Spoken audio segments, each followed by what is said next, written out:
Hello student, today we discuss about electromagnetic radiation और जानेंगे कि क्या होता है इलेक्ट्रोमैग्नेटिक रेडिएशन, जिसको जेम्स क्लार्क मैक्सवेल ने 1964 में डिस्कवर किया था। और उन्होंने देखा था कि इसमें दो कंपोनेंट्स होते हैं। एक कंपोनेंट होता है मैग्नेटिक कंपोनेंट और दूसरा कंपोनेंट होता है इलेक्ट्रिकल कंपोनेंट। और उन्होंने देखा था कि ये समझ लीजिए कि ये हमारा एक एक्सिस है, तो इसके अलोंग ऐसे चल रही है। ये समझ लीजिए कि आपका जो बोर्ड है यूं ऐसे एक चल रही है और इसके अंदर एक जा रही है और आ रही है। तो क्या हुआ, एक दूसरे के परपेंडिकुलर, एक यूं रेज चल रही थी और एक ऐसे चल रही थी। तो ये इन्होंने देखा कि मैग्नेटिक कंपोनेंट जो है इलेक्ट्रिकल कंपोनेंट्स के परपेंडिकुलर है। तो ये पहला फीचर देखा, जो magnetic component perpendicular to the electrical component, जो magnetic component perpendicular the electrical components. And then speed of this wave is electromagnetic radiation का जो स्पीड था 3.8 into 10 power 8 metre per second. And no medium required to propagate. No medium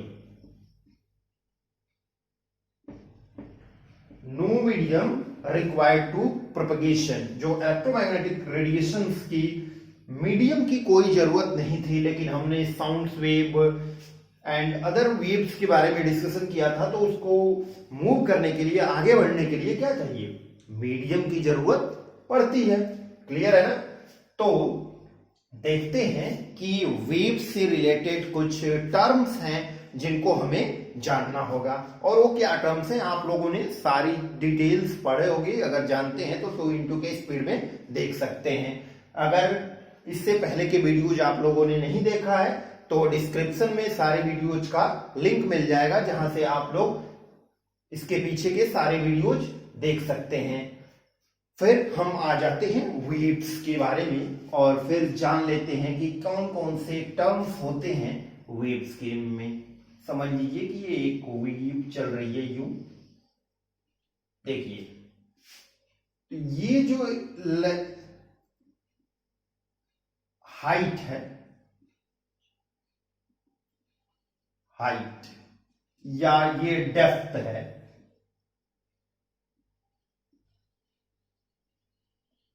height and depth, ये trough और crust.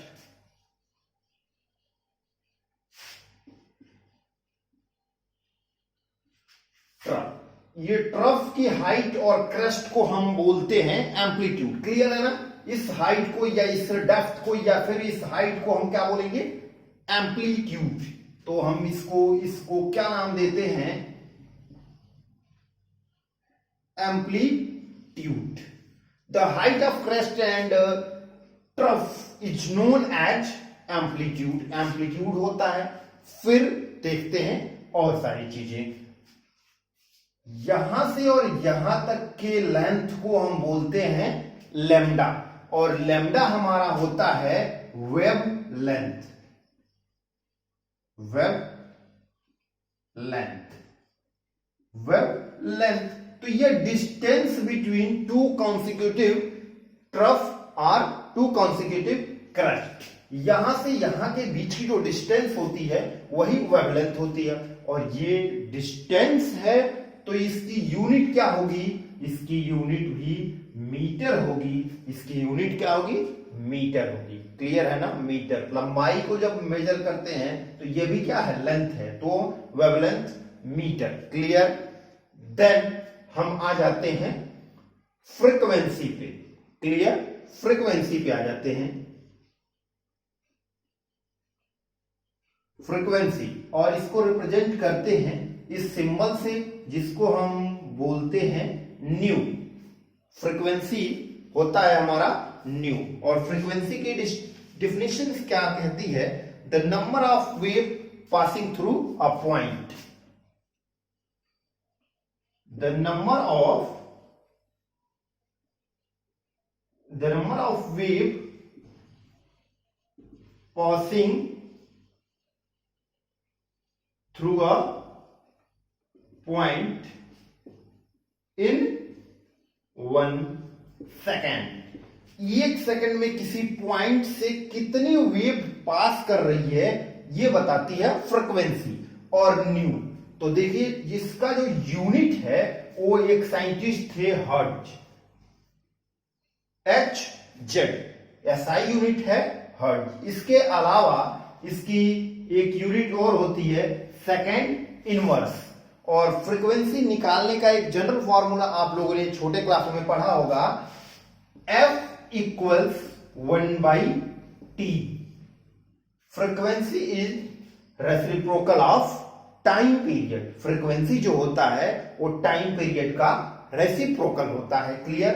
F equals 1/T। Clear है? तो इसको आप note down कर लें, फिर मैं और जो टर्म्स बचे हैं उनको क्लियर करता हूं। तब तक फिर से इसको फटाफट नोट डाउन कर लीजिए या स्क्रीनशॉट ले लीजिए। वेव है बेटा, ये वेव चलती है कैसे? जैसे मन करेगा वैसे। और ये इलेक्ट्रोमैग्नेटिक वेव है तो इसको मीडियम की जरूरत नहीं है मूव करने के लिए, जैसे मन करेगा वैसे मूव कर सकती है, किसी भी मीडियम की जरूरत नहीं पड़ती है इलेक्ट्रोमैग्नेटिक वेव को मूव करने के लिए। अब देखते हैं वेलोसिटी। वेलोसिटी